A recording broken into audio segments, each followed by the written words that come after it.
Yaorana, aujourd'hui je vais te parler des polarités et énergies. En chaque être humain, il y a deux polarités, comme un petit peu le plus ou moins d'une batterie. Donc tu as une partie masculine et une partie féminine qui sont déterminées d'un côté ou de l'autre, ce qui ne veut pas dire que tu es un homme, tu es forcément... Attends, Donc ta polarité féminine peut être soit à droite, soit à gauche. Tout dépend de toi. Moi, ma polarité féminine est à droite, ma polarité masculine est à gauche. Mais on a aussi en nous une énergie propre, l'énergie un peu que je définirais qui vient de ton âme. Et en fait, cette énergie peut aussi être, mais là, elle n'est pas divisée en deux, elle est soit masculine, soit féminine. Tu peux être un homme avec une énergie masculine, et là tu seras un homme vraiment bien masculin. L'énergie masculine représente un petit peu tout ce qui peut être dans le mental, le côté terre, mais aussi le côté matériel, sécurisant, etc. L'énergie féminine est plus axée sur l'intuitif, l'imaginaire, la création, oui, parce que les femmes conçoivent les enfants de ce monde. Donc tu vois, c'est de la création. Voilà, ce qui ne veut pas dire non plus que si tu es une femme, tu es forcément à énergie féminine. Tu peux être une femme à énergie masculine. Voilà. Donc moi je suis un homme à énergie féminine. C'est parce que je le vaux bien, ça se voit. Et pourquoi je te dis tout ça? Bah, c'est important de le compte ton fonctionnement dans ton fonctionnement d'empathie, dans ton mode de fonctionnement, quand tu fais de la méditation par exemple, tu as besoin de savoir quelle main te recharge, quelle main se décharge, parce que si tu es amené à faire de la méditation, tu sais aussi peut-être amené à faire des soins, à prodiguer des soins par toi-même pour les autres. Donc tu as besoin de connaître ces indications-là. Je me perds un petit peu encore.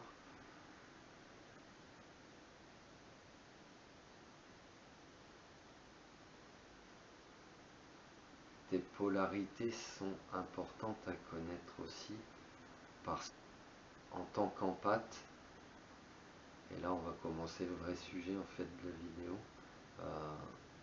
en tant qu'empathe, quand tu connais de quel côté est ta polarité masculine-féminine, ça te permet d'avoir des détails sur ce qui se passe autour de toi. Je m'explique. Donc tu as cette polarité qui est pour moi droite, les femmes, gauche, les hommes. Pourquoi je dis les? Parce que l'empathie est un radar qui te fait percevoir les émotions, les changements vibratoires tout autour de toi, ce qui te permet de connaître les émotions des autres personnes à côté de toi, proches de quelques mètres, très éloignés, à plusieurs centaines, milliers de kilomètres. Tu les ressens quand même, si tu penses à eux, tu peux les ressentir. Donc le fait de connaître ta polarité te permet de savoir, quand tu as cette liste de ressentis physiques qui s'apparentent à des symptômes de maladie mais qui n'en sont pas, ça te permet de savoir si l'émotion que tu ressens via symptômes, ce ressenti physique, vient d'une femme ou vient d'un homme, tout simplement. Donc je vais t'énumérer une liste de ressentis physiques qui sont mes ressentis à moi, qui peuvent être différents chez toi, ou ils peuvent être pareils, mais je pense qu'il y a parfois des différences quand même, mais en gros, ça doit être les mêmes ressentis pour beaucoup de gens. Voilà, donc je vais commencer. Donc, parfois tu vas avoir mal à la tête, tu vas avoir une pointe dans la tempe, que ce soit à droite ou à gauche. Bah, quand tu auras déterminé ta polarité, moi je vais te parler de la mienne. Bah, si j'ai mal à droite, c'est une femme qui se prend avec une histoire, c'est une femme qui réfléchit beaucoup. Si c'est à gauche, c'est un homme. Ou ça peut être quelqu'un qui réfléchit pour une femme, envers une femme. Si c'est par exemple, tu ressens ça, il y a ton ami en face de toi, c'est un homme et tu ressens une douleur à ta tempe droite, tu peux être sûr que ton ami se prend la tête pour sa femme. Tu comprends?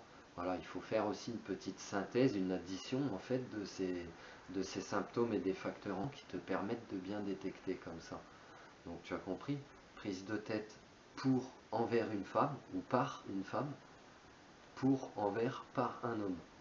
Si tu as, ça te fait ping-pong, ça veut dire que c'est deux qui se prennent la tête mutuellement, l'une pour l'autre. Où tu peux avoir soit une grosse barre dans le front ou même très très mal là au-dessus du crâne, tout dépend de comment tu fonctionnes. Donc là, ça s'apparente, là s'apparente à une très violente dispute, pas par violence par les gestes, mais violente par les mots. Euh, voilà. Ensuite, tu auras comme autre une boule dans la gorge. Tu peux avoir une boule dans la gorge. Alors une boule dans la gorge, c'est quelque chose que quelqu'un n'a pas dit depuis. Alors si tu ressens la boule très très près du fond de ta gorge là, c'est quelque chose qui n'a pas été dit récemment. Si tu le ressens très éloigné tout au fond de ta gorge vers le thymus là, ça veut dire que c'est quelque chose qui n'a pas été dit depuis très très très très très longtemps. Voilà. Tu peux avoir comme autre ressenti des crispations dans la mâchoire. Alors, si tu as une crispation à droite, crispation, attention, hein, c'est comme si tu mais que d'un côté.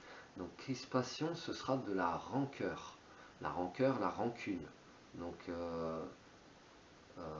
envers une femme, par une femme, pour une femme, envers un homme, par, pour un homme. Si tu as une sensation de névralgie, c'est-à-dire c'est presque la même sensation que la crispation, à part que tu vas sentir un courant, comme un courant électrique qui descend dans ta mâchoire.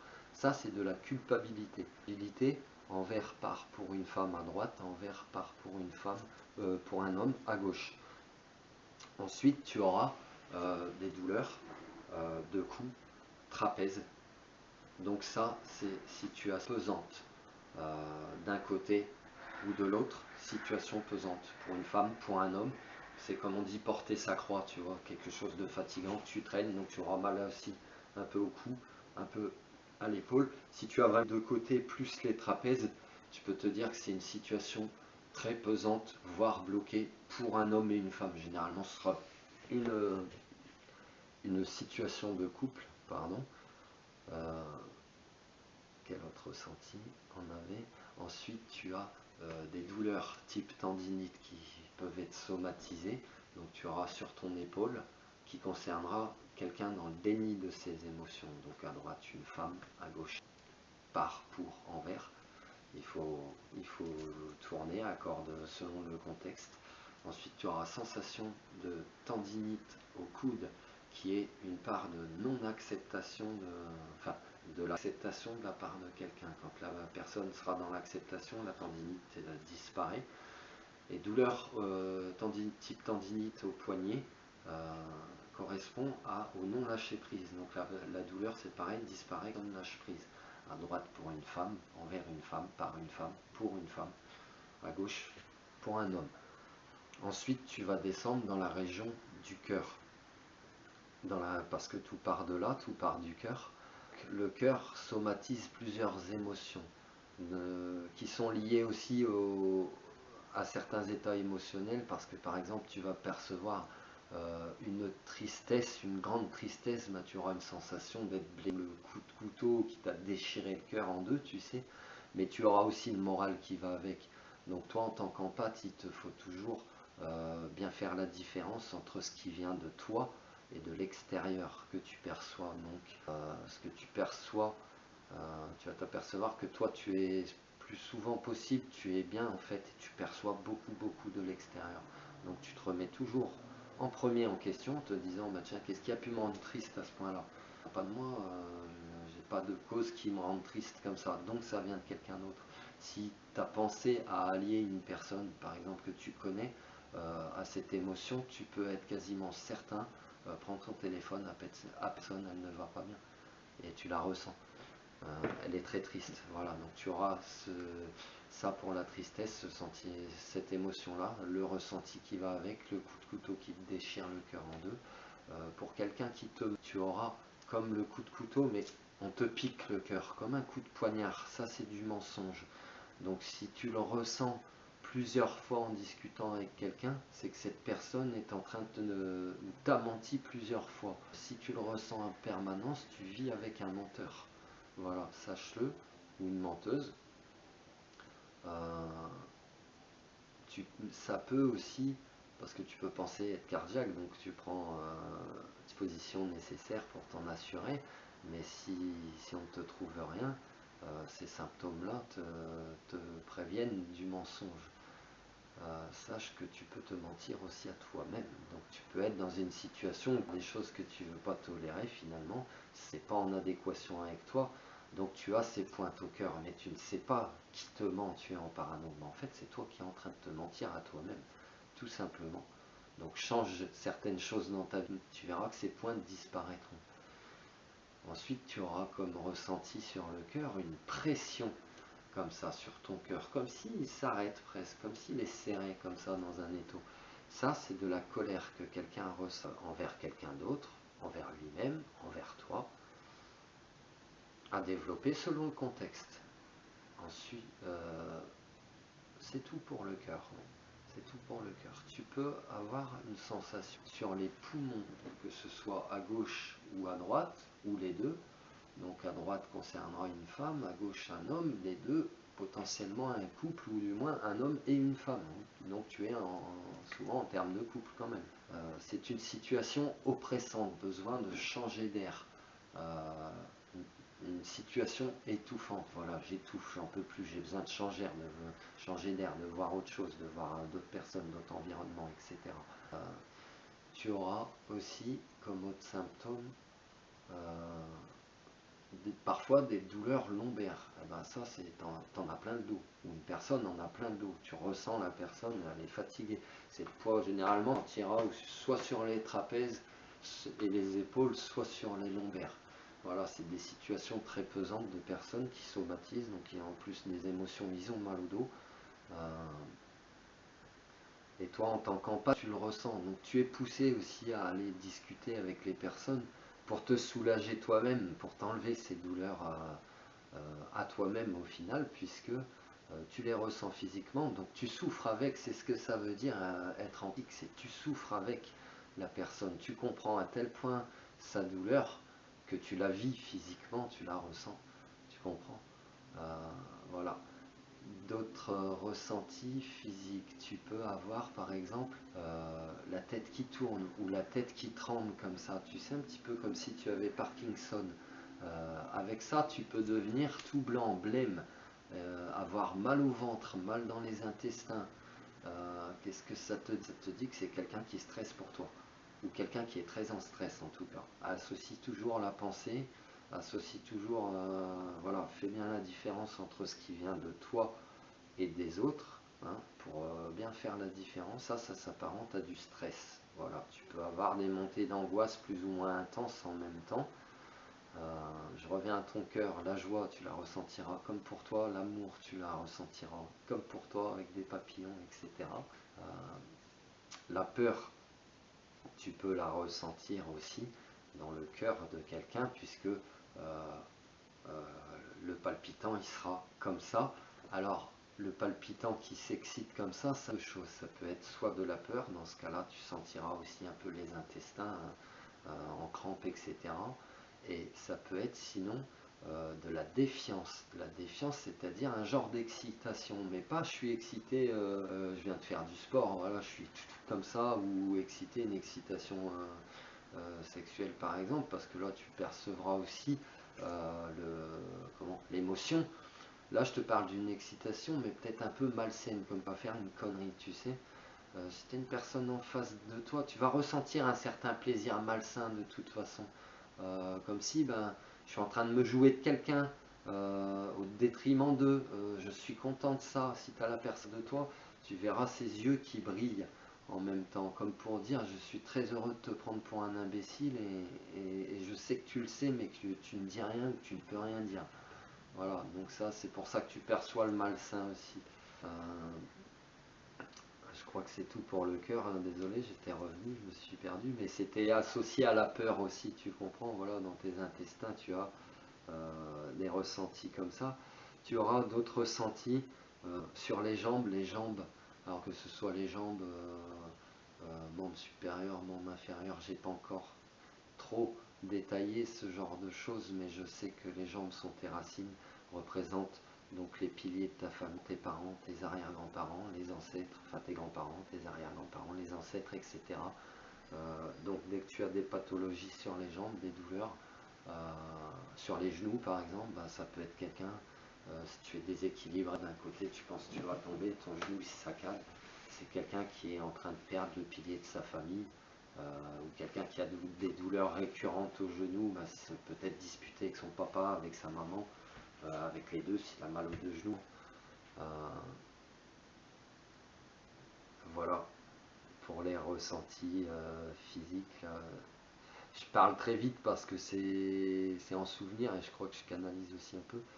Euh, du coup, voilà, bah c'est pour t'aider à gérer tes ressentis d'empathie parce que ce que tu ressens, bah, c'est intense, toi tu le vis, toi tu as mal, tu sais pas toujours d'où ça vient, donc mets-toi toujours toi en priorité parce que tu as besoin de savoir si tu es malade ou pas avant de te jeter sur les premiers médicaments pour faire passer le mal de tête.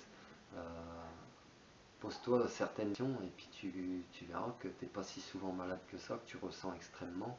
Il y a des moyens pour faire partir ces douleurs qui ne t'appartiennent pas quand tu les ressens et que tu ne sais pas d'où ça vient, et ben tout simplement tu vas juste te dire ça ne m'appartient pas, ce n'est pas à moi. Et la douleur elle disparaît. Ou tu ressens cette pression sur le cœur, tu ne sais pas de qui vient la colère, et bien tu la prends, ça ne m'appartient pas.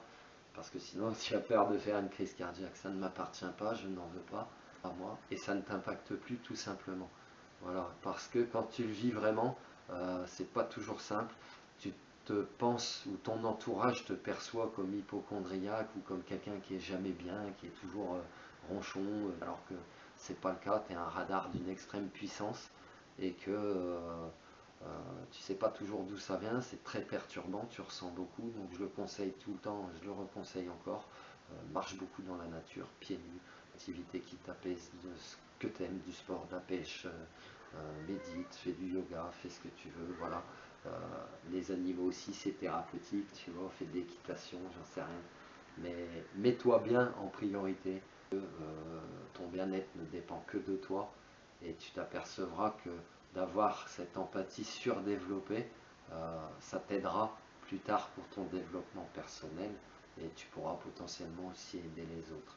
Peut concerner aussi des hypersensibles qui ont du mal vraiment dans la gestion de leurs émotions.